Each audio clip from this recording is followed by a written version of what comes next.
محترم ناظرین، کیا آپ جانتے ہیں کہ ابلیس کون تھا اور بعد میں کیا بن گیا؟ آج کی اس ویڈیو کے اندر ہم ابلیس کے بارے میں مکمل تفصیل سے بات کریں گے۔ ویڈیو کو شروع سے لے کر آخر تک لازمی دیکھیں اور نئے آنے والے دوستوں سے درخواست ہے کہ چینل کو لازمی سبسکرائب کریں۔ ابلیس، جس کو شیطان کہا جاتا ہے، یہ فرشتہ نہیں تھا بلکہ جن تھا جو آگ سے پیدا ہوا تھا۔ اس کی اصل داستان کچھ اس طرح ہے کہ جنات کی ایک بستی تھی جس کو اللہ تعالیٰ نے کسی نافرمانی کی وجہ سے ہلاک کرنے کا حکم دیا۔ فرشتوں نے اللہ کے حکم سے اس بستی کو ہلاک کر دیا، لیکن یہ ایک چھوٹا بچہ تھا جو کہ ہلاکت سے بچ گیا تھا۔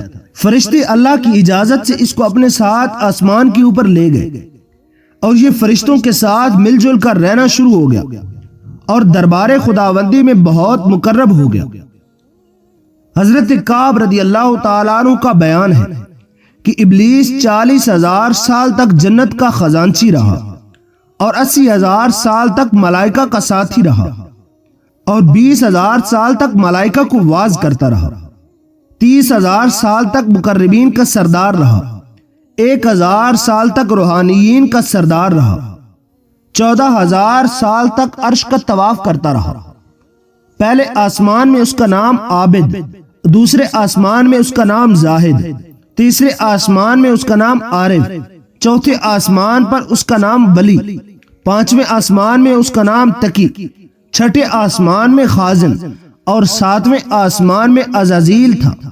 لوح محفوظ میں اس کا نام ابلیس لکھا ہوا تھا اور یہ اپنے انجام سے غافل اور خاتمے سے بے خبر تھا۔ لیکن جب اللہ تعالیٰ نے حضرت آدم علیہ السلام کو سجدہ کرنے کا اسے حکم دیا تو ابلیس نے انکار کر دیا اور حضرت آدم علیہ السلام کی تحقیر اور اپنی بڑائی کا اظہار کیا اور تکبر کیا۔ اسی جرم کی سزا میں خداوند عالم نے اس کو مردود بارگاہ کر کے دونوں جہانوں میں ملعون فرما دیا اور اس کی پیروی کرنے والوں کو جہنم میں عذاب نار کا سزاور بنا دیا۔ چنانچہ قرآن مجید فرقان حمید میں اللہ رب العزت نے ارشاد فرمایا، جس کا ترجمہ کچھ اس طرح بنتا ہے، فرمایا کس چیز نے تجھے روکا کہ تو نے سجدہ نہ کیا جب میں نے تجھے حکم دیا تھا؟ بولا میں اس سے بہتر ہوں، تو نے مجھے آگ سے بنایا ہے اور اسے مٹی سے بنایا ہے۔ فرمایا تو یہاں سے اتر جا، نہیں پہنچتا کہ یہاں رہ کر غرور کرے، نکل تو ہے ذلت والوں میں سے۔ بولا تو مجھے مہلت اور فرصت دے دے اس دن تک کہ لوگ اٹھائے جائیں۔ فرمایا تجھے مہلت ہے۔ وہ بولا قسم ہے اس کی تو نے مجھے گمراہ کیا، میں ضرور تیرے سیدھے راستے پر ان لوگوں کی طاق میں بیٹھوں گا، پھر ضرور میں ان کے پاس آؤں گا، ان کے آگے اور پیچھے، دائیں اور بائیں سے، اور تو ان میں سے اکثر کو شکر گزار نہ پائے گا۔ فرمایا یہاں سے نکل جا، رد کیا گیا اور رانندہ ہوا ضرور، جو ان میں سے تیرے کہے پر چلا میں تم سب کو جہنم میں بھر دوں گا۔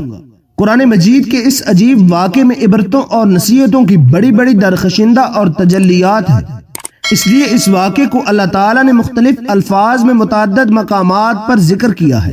اس سے ایک بہت بڑا درس ہدایت تو یہ ملتا ہے کہ کبھی ہرگز اپنی عبادتوں اور نیکیوں پر گھمنڈ اور غرور نہیں کرنا چاہیے اور کسی گناہگار کو اپنی مغفرت سے کبھی مایوس نہیں ہونا چاہیے، کیونکہ انجام کیا ہوگا اور خاتمہ کیسا ہوگا عام بندوں کو اس کی کوئی خبر نہیں ہے، اور نجات اور فلاح کا دار و مدار در حقیقت خاتمہ بالخیر پر ہی ہے۔ بڑے سے بڑا عابد اگر اس کا خاتمہ بالخیر نہ ہو تو وہ جہنمی ہوگا، اور بڑے سے بڑا گناہگار اگر اس کا خاتمہ بالخیر ہو گیا تو وہ جنتی ہوگا۔ دیکھ لو ابلیس کتنا بڑا عبادت گزار اور کس قدر مقرب الہی تھا، کیسے کیسے مراتب اور درجات کے اوپر فائز تھا، مگر انجام کیا ہوا؟ اس کی ساری عبادتیں ضائع ہو گئی اور دونوں جہانوں میں ملعون ہو کر رہ گیا، کیونکہ اس کو اپنی عبادتوں اور درجات کی بلندی پر غرور اور تکبر ہو گیا تھا، مگر وہ اپنے انجام اور خاتمے سے بالکل بے خبر تھا۔ حدیث شریف میں آتا ہے ایک بندہ اہل جہنم کے اعمال کرتا رہتا ہے حالانکہ وہ جنتی ہوتا ہے، اور ایک بندہ اہل جنت کے عمل کرتا رہتا ہے حالانکہ وہ جہنمی ہوتا ہے۔ انما الاعمال باخواتہم، یعنی عمل کا اعتبار خاتموں پر ہے۔ خدا تعالی ہر مسلمان کو خاتمہ بالخیر کی سعادت نصیب فرمائے اور برے انجام اور برے خاتمے سے محفوظ رکھے، آمین یا رب العالمین۔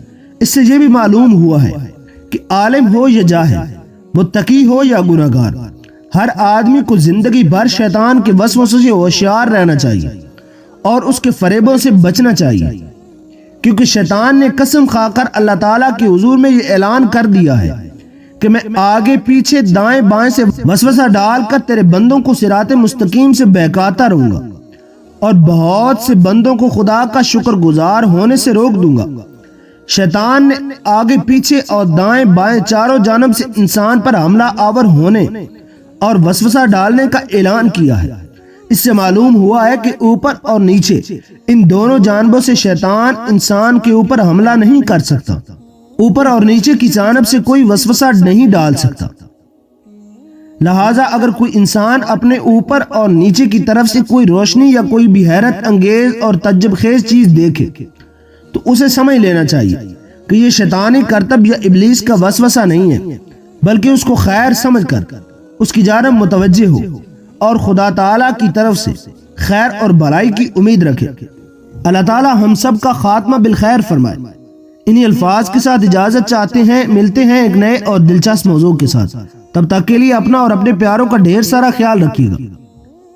ویڈیو اچھی لگے تو ویڈیو کو لائک کریں اور دوستوں کے ساتھ ضرور شیئر کیجیے گا۔ چینل کو لازمی سبسکرائب کریں، بیل آئیکن کو ضرور پریس کریں تاکہ ہماری آنے والی ہر ویڈیو کا نوٹیفیکیشن آپ کو آسانی کے ساتھ ملتا رہے۔ تب تک کے لیے اللہ حافظ۔